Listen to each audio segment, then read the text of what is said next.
Welcome to Policy and Governance Perspectives, the official podcast of the Schar School of Policy and Government at George Mason University. Join Dr. David Ramadan and Schar School experts as they engage in thought-provoking conversations with elected officials, policymakers, and thought leaders. Listen for in-depth discussions on policies, politics, governance, and career pathways, all designed to elevate your perspectives and expand your mind.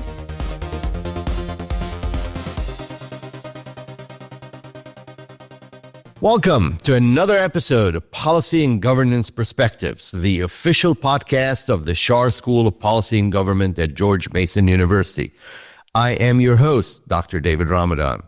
Today, we're talking about the level of government most people think of last, but that affects their lives first, and I would say the most, municipal government. Our guest is Mayor Catherine Reed, the mayor of the city of Fairfax, George Mason's hometown.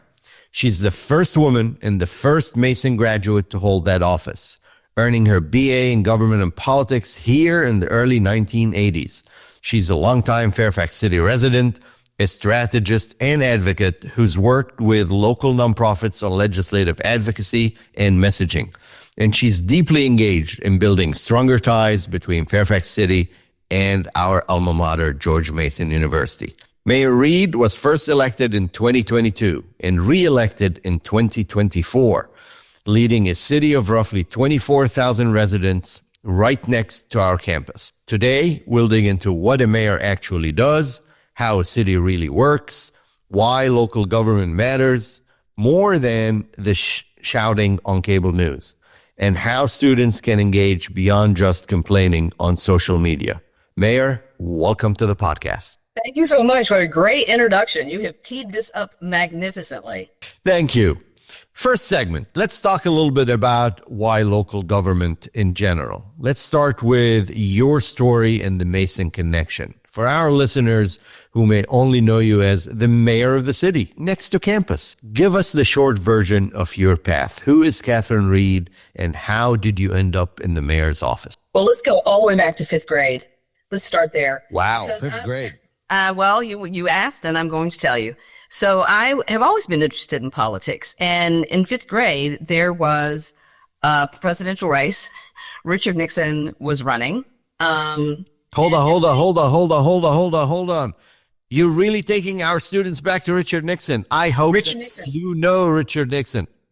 But this is how it's how we're shaped by where we grow up. Right. So I grew up in Southwest Virginia. At the time, I was living in Christiansburg, Virginia, which your listeners may know as being right next to Virginia Tech. And that other university. Everybody in Southwest Virginia was a Republican in 1972. Like if there were Democrats, I didn't know any. And so I was like Richard Nixon needs to be elected in 1972. And in fifth grade, I wanted to do a bulletin board in my classroom with newspaper clippings and stuff about this election. And my teacher, Mr. Rodney Downs, was like, you have to do something on both candidates. So you can do a bulletin board, but you have to represent both candidates. So I did that. I'm in fifth grade. Like, how old were fifth graders? I don't know, 10, 11. And so I followed politics, at the national level, not necessarily at the local level, but at the national level. And even though I decided ultimately, by the time I graduated from high school, I wanted to be a theater major and went to Emerson College in Boston my freshman year to be a theater major, the fact of the matter is what brought me to George Mason University was the debate team. And the fact that I was on the forensics team at Emerson, and back in 1981, George Mason University was kicking everybody's butt in every tournament because they had the number one debate team in that collegiate ranking. All over they were number one in the nation. And so I had never heard of George Mason University. People in Boston at Emerson were like, well, you must have heard of George Mason because you're from Virginia. I'm like, I've lived my whole life in Virginia. I have never heard of this school. But when I looked into it, I realized two things. It's a state school, which means I would pay in-state tuition. It was close to Washington, D.C., and not out in the hinterlands where I grew up and had no interest in returning. And they were building a dorm. So there was no on-campus housing in 1980. And so when I looked into this, I'm like, well, I can go back to Virginia. I can enroll at George Mason University and I can live on campus because they're going to open this dorm in August of 1981. And so it was this circuitous route from Christiansburg, then to Roanoke, which is where I went to high school, and then to Boston, and from Boston to Fairfax. And so I landed in Fairfax on the campus of George Mason University at the age of 19 in 1981. And in 2022, at the age of 60, I ran for mayor. So what we're going to talk about is all the stuff in between. Back then, there were 2 or 3 buildings, right? The East and the West buildings, and that one dorm. Yeah, there was the 4 original buildings. There was Fenwick Library, and Robinson was the new building. Amazing. And there was a student union, and they built a new student union while I was there. But the dorm, and so I think when I left in 1984, there were 500 students living on campus. So when I moved into that dorm, so this is the other thing that's kind of how crazy how life works, is that my moving into that dorm on October 25th, 1981, changed that school from a commuter school to a university, like all the other universities. Just the act of building a dormitory and having students move into it changed how people perceived George Mason University for being a commuter school. And, I can look back on that now because it's been over 40 years. But at the time, when you're in the middle of these things, you don't think about these inflection points that somehow are changing the course of this university, because back then it wasn't William and Mary or UVA or Virginia Tech, which, by the way, is where all my classmates went. And I was going to this school that my grandmother, to her dying day, could never remember the name of. She's like, James Madison? I'm like, no, it's George Mason, Granny. She couldn't what are you talking about? And here we are, the largest university by enrollment in the Commonwealth of Virginia. And this has all happened in my lifetime.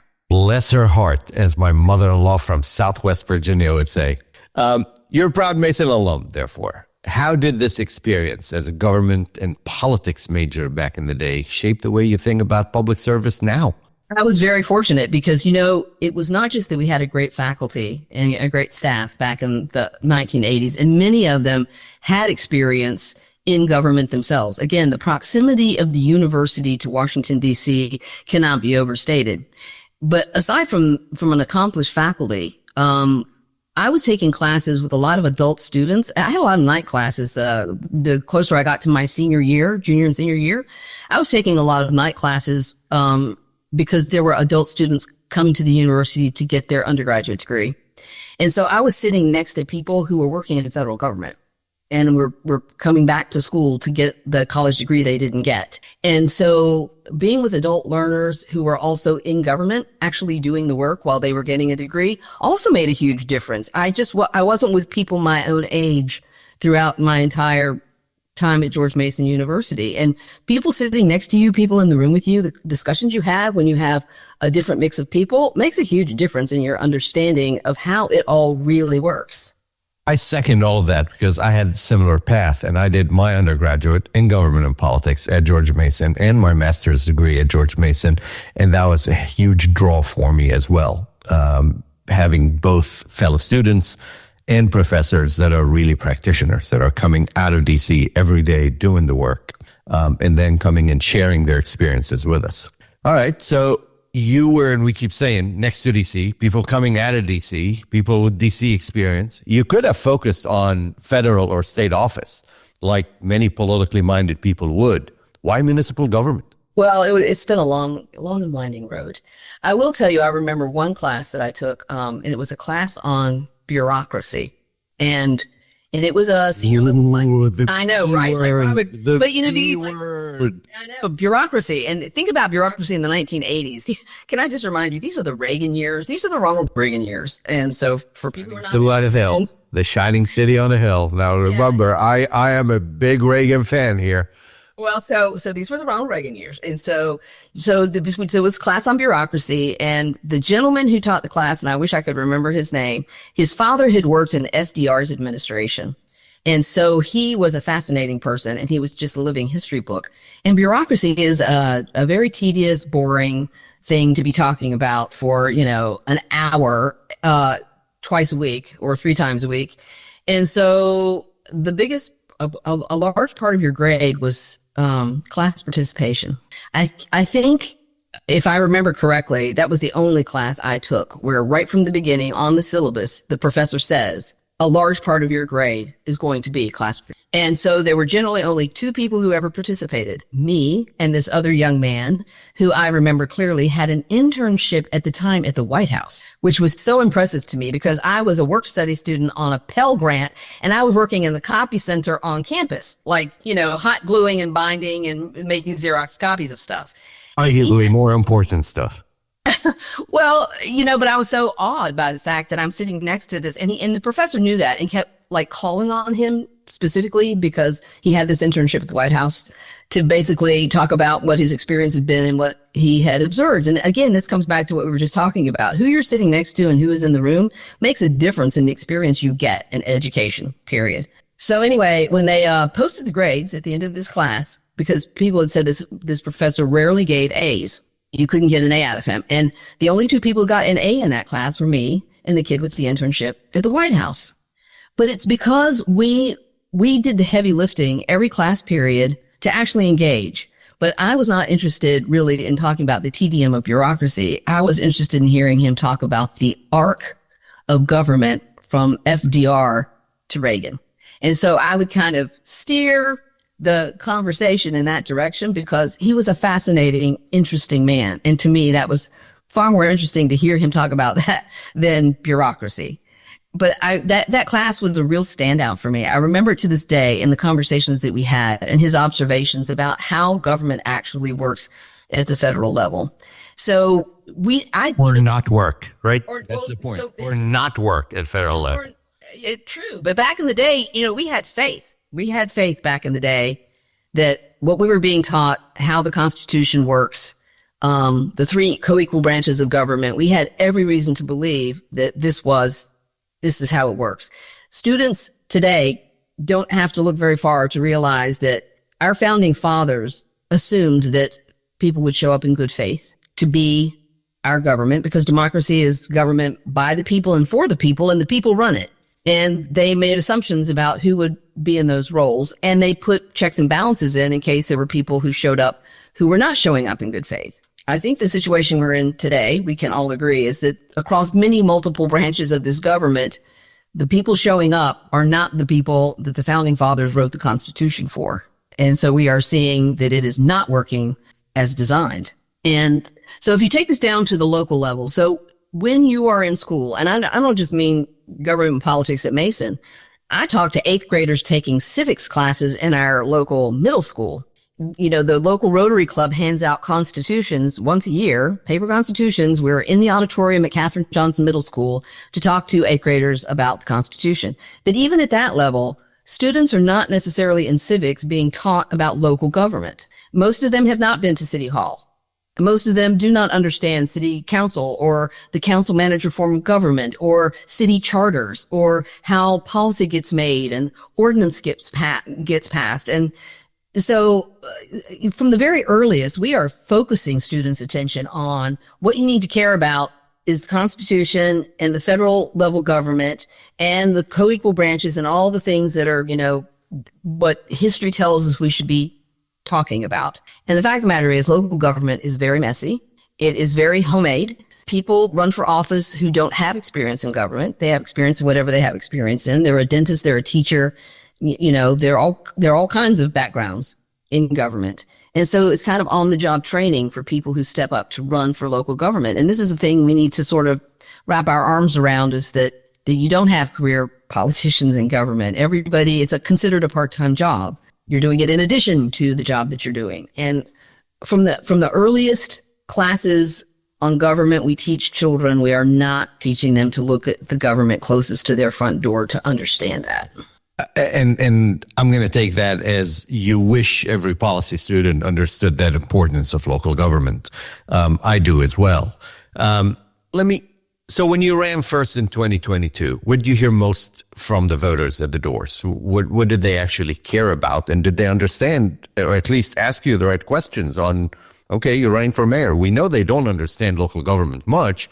So what were those discussions like? So when you have a well-run city, and we do have a well-run city. I mean, at this juncture, we probably have 26,000 people living in 6.2 square miles. And things run well because in a manager council form of government, we have a city manager who is basically the CEO of the city. On the number of people, that does not include our students on campus. That's true. It does not. 26,000 is just the number of people. And some of this is because we have recently built high density housing projects like Scout on the Circle and the Point at Fairfax. And suddenly we have this influx between the 2020 census and the 2030 census. Our population has gone up because we are opening these high density housing complexes that had not existed in the city prior to the opening of Scout on the Circle, really. And if we add the students on campus, we practically 6,700 students. Yeah. 6,700 students. Sorry, And keep in mind too that a lot of faculty, staff, and students live in the city.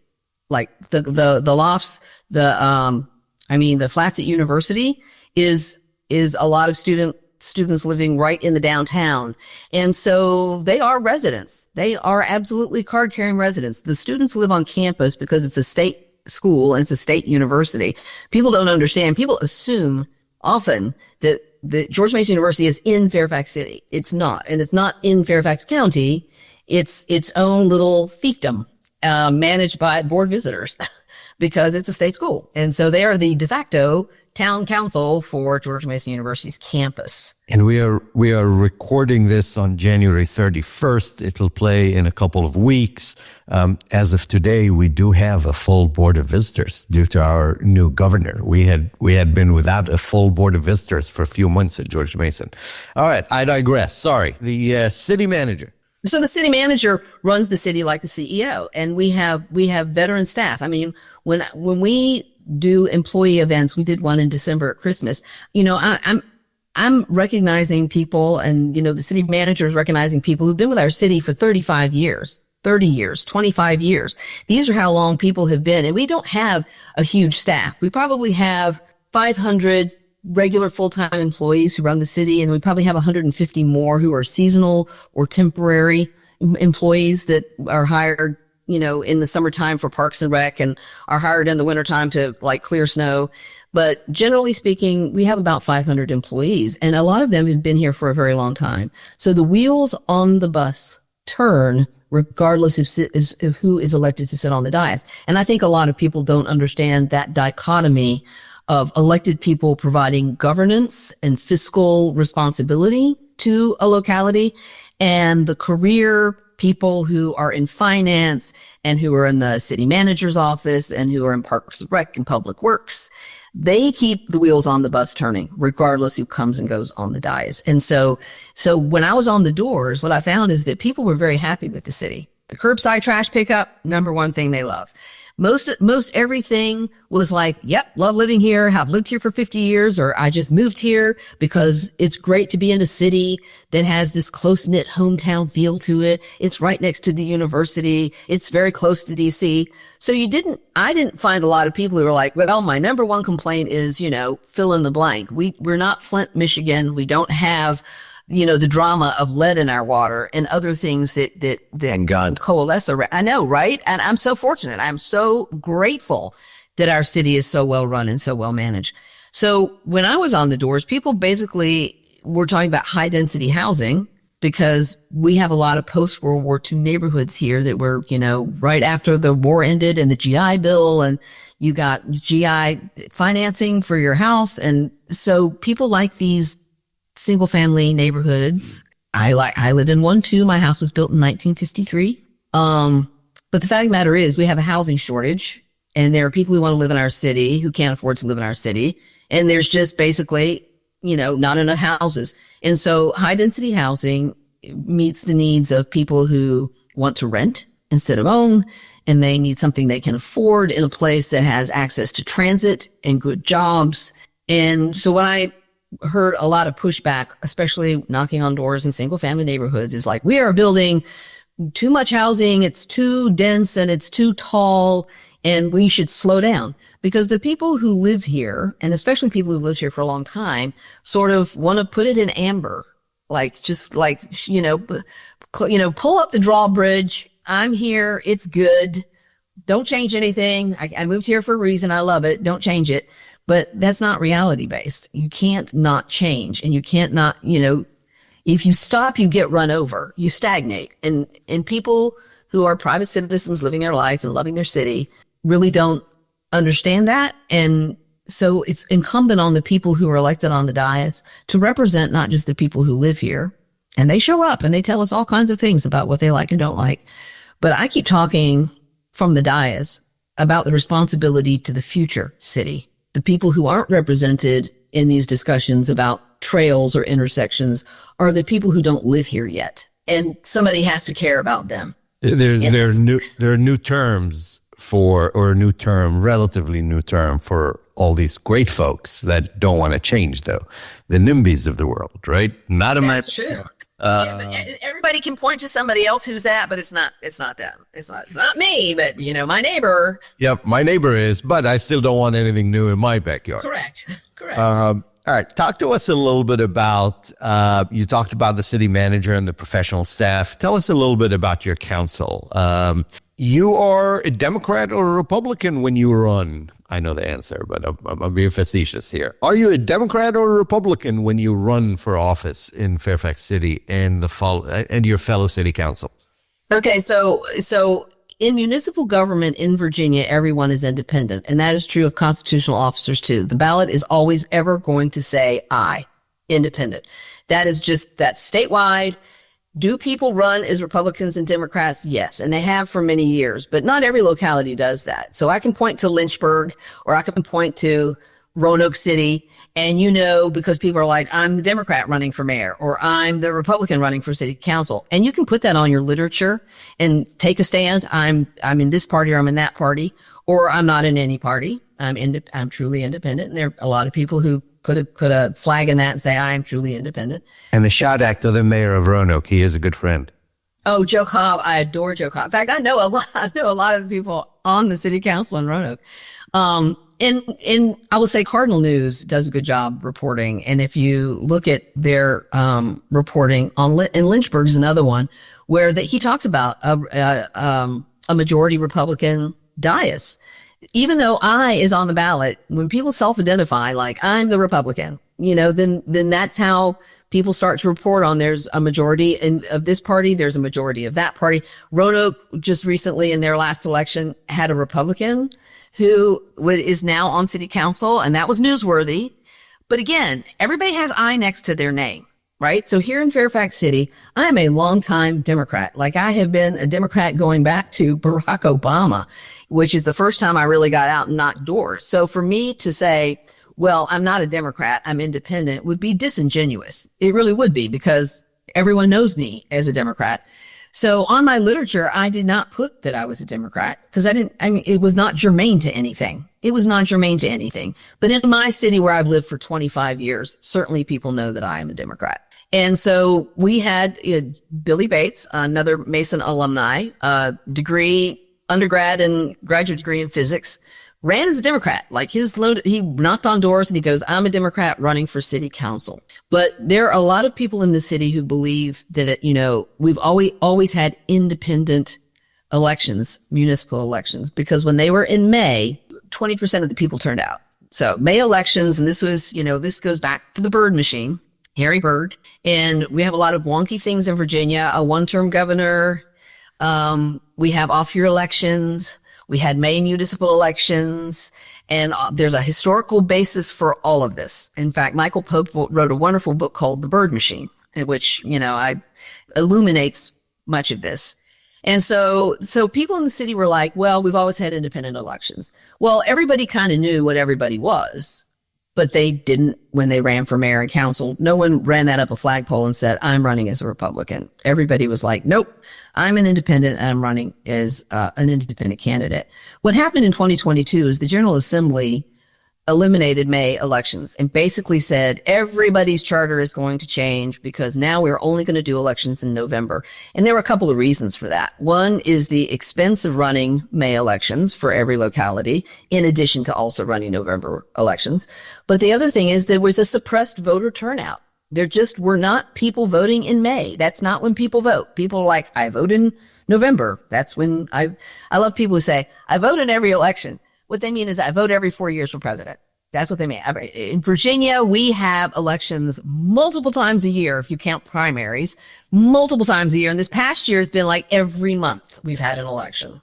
People used to tell me that all the time. I voted for you. And as you and I know, we don't know who people voted for, but we know that if they voted or they didn't vote. It's a recorder, right? If they did or did not vote. And I'd look it up, but that person didn't vote.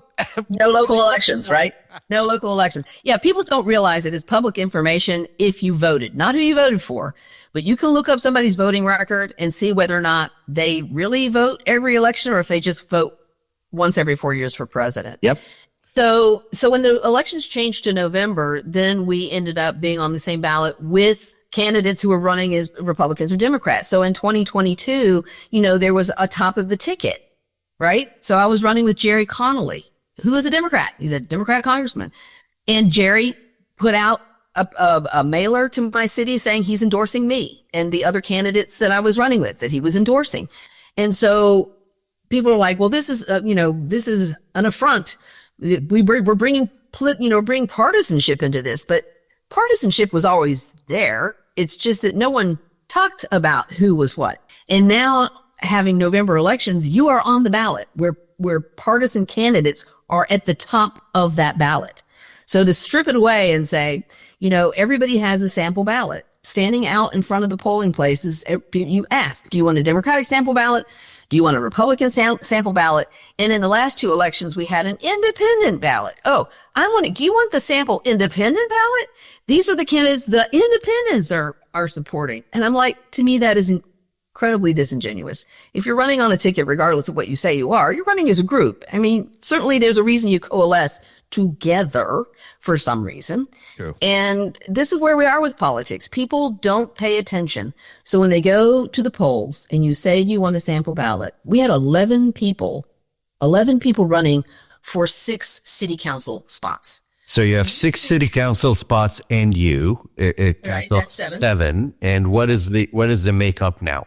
Well, I'm a Democrat, and Billy Bates ran as a Democrat. Stacey Hardy Chandler is a Democrat. I mean, we're all very active in the city Democratic committee. The other 3 people on the dais are not identified as anything other than independent. That's their stance, and they're sticking to it. They are independent. You have probably one of the youngest people in office in Virginia on your council as well, right? Yeah, Billy just turned 23, actually, 2 weeks ago. In fact, it was the day before the inauguration. Billy turned 23 the day before the inauguration. The two of us were down there for Abigail's swearing in. And yeah, he ran at 19. And he was a George Mason student. He was a George Mason undergraduate student in physics when he ran. He's not the absolute youngest. There's somebody in Stanton, I think, who was even younger and in high school. Yeah, he's not the youngest. Somebody in Stanton. Are they allowed to run in high school? Don't they need to be 18? I think she may have been 18 and still in high school, but I think she was appointed maybe. I used to know this because somebody sent me a link when I asked the question if Billy was the youngest, and he's not the youngest. Interesting. He's not the youngest. But I'll tell you something else. Look at Williamsburg, because William and Mary is in Williamsburg. And apparently, according to a recent conference call I had, there are students who are in, and the other ones, look at Blacksburg. There was this recent unfortunate event with a write-in candidate who was convicted of voter fraud and has just stepped down from the Blacksburg Town Council. He was a write-in candidate and a student. And so if you start looking at localities that have universities, you should not be surprised to find that students are starting to run for local office, which kind of flies in the face of what we're talking about, that people aren't engaged. Some people are engaged. And when you are a student and you live in a town and you have a predominant number of young people who have an agenda, then don't be surprised to see young people running. True. All right. 7 members of the council, a city manager and professional staff. What are your powers? What falls under you? Okay. You versus Fairfax County in the Commonwealth, for example. What do you handle versus what our dear friend who was on the podcast as well Jeff McKay handles versus all my former colleagues in Richmond handle? So yeah, it's very interesting because we are an independent city. There are only 41 independent cities in the United States, and 38 of them are in Virginia. So people have said, why does Virginia have so many independent cities? Beats me. I don't know why. We became an independent city in 1961. We used to be the town of Fairfax, and we were a town within Fairfax County, just like Herndon, Indiana, are towns within Fairfax County. 1961, I think this was a push by John C. Wood, known as Jack Wood, very important person in the history of George Mason University, and very important in the history of Fairfax City. We became an independent city. Every independent city has its own charter, and the charters are have to be approved by the General Assembly because we're a Dillon Rule state. We are not home rule. We are Dillon Rule. So cities and counties can only do what the General Assembly gives us permission to do. So the county, you have VACO. There's a association of counties, and counties operate differently. They have a board of supervisors. There's not a mayor of a county. You have a county supervisor. But even in the counties, it varies. Jeff McKay ran to be the chair of the board of supervisors. But in Arlington, the Arlington board chooses its chair from among its body. Same with Falls Church City. So Falls Church City does not have an election for a mayor. They elect the body, and the body elects the mayor. And so every charter is different. And so Fairfax City's charter was adopted. The most recent one was adopted in 1966. And it has not changed significantly since then, even though there have been several charter commissions put together. The most recent charter commission was in 2013. And they made recommendations. The commission made, and there's 4 members of that commission who are still alive. A number of them, including the chair, John Mason, had passed away. Jane Woods has passed away, but they were on this charter commission. And so recommendations were made, but none of them were ever adopted. And one of them was 4-year terms. We're the last independent city in Virginia to have elections every other year. And everyone runs at large. There's no wards or districts or precincts. Everybody runs at large, and it's every other year. So every other year, potentially, you can turn over the entire 7 people on the dais. This year, in 2024, we ended up with 5 new members out of 6. There were 3 people who did not run for re-election. There are 3 incumbents who did run for re-election, but only one of those 3 was re-elected, and that was Billy Bates, the very youngest member with 1 year of experience on the dais. He is the most veteran member of our city council. And so we have 5 brand new people. And so I wanted to revisit 4-year terms and ask the voters through a non-binding referendum on the ballot this past November if they wanted 4-year staggered terms. But I didn't have 4 votes on the council to put that on the ballot. And so I've been faced for the last year with a 3-3 split council on almost everything. And our charter does not allow me to vote unless it's to break a tie.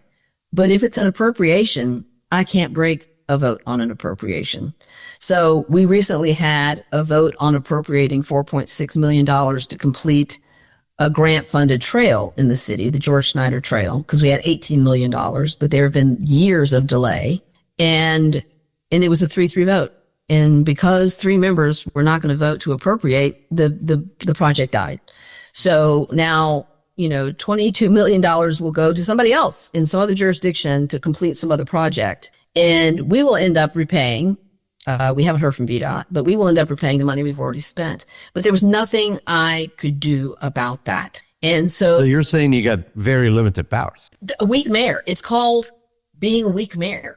But I am even weaker than other mayors. I mean, I was talking to Justin Wilson. He's now the executive director of Nova Parks.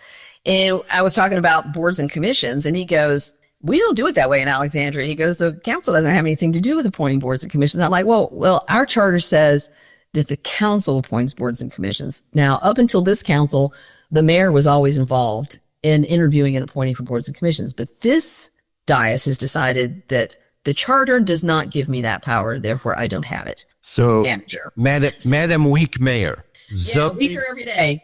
zoning, land use, sidewalks, trash, public safety, small businesses, any of those fall under the city, or is this all the county?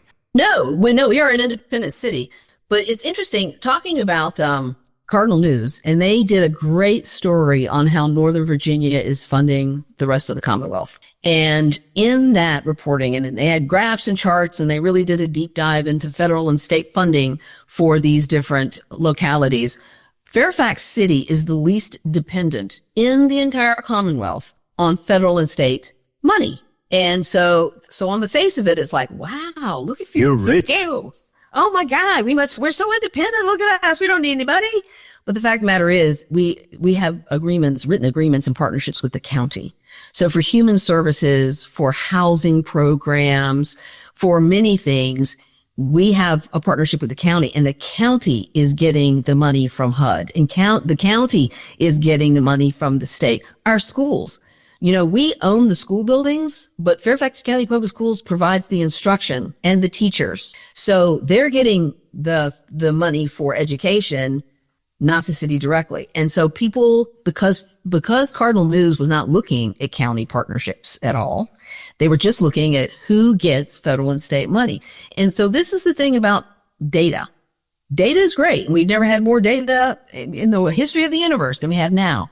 But you have to look at what models you're plugging that data into, because data tells a different story when you plug it into a different model. We go from being the most independent jurisdiction in Virginia, according to this data, when in fact we are very, very dependent on our relationship with Fairfax County. Excellent. We're coming towards the end of our 45 minutes. What are the top 3 issues that you spend most of your time on? And what are the top 3 issues that you should be spending the top of your time on?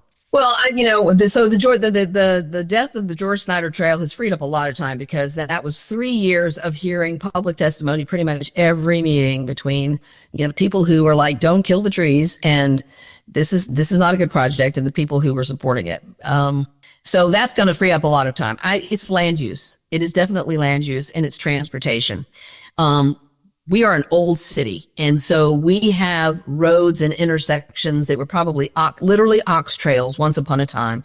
And now we have to go back and fix them for traffic, and not just car traffic, which is predominated here, but for pedestrian and bicycle traffic. People want a different way to get around than being in their cars.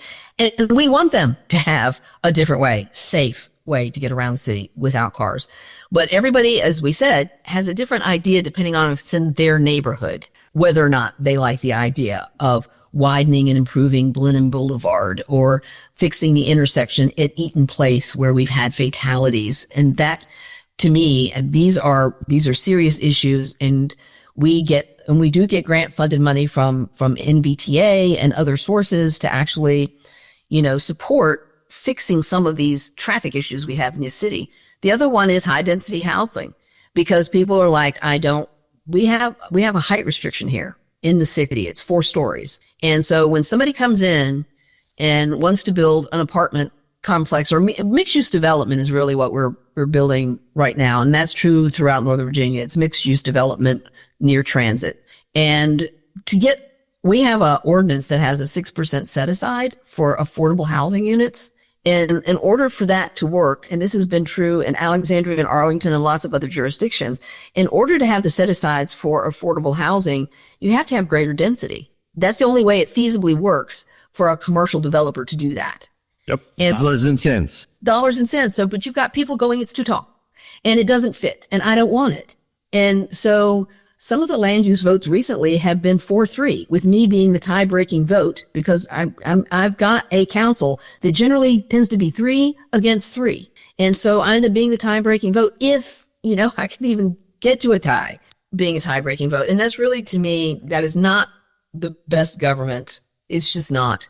And so that's the reality. If you have the magic wand, what would be, in a minute, the 3 things that your council should be spending their time on or doing right now? I think it should be on the future of the city. I mean, generational projects. We have a community center coming up that is a partnership with Fairfax County, and I'm not sure that is not in danger. And again, we can't just listen to the loudest voices in the room. There is something called the tyranny of the minority.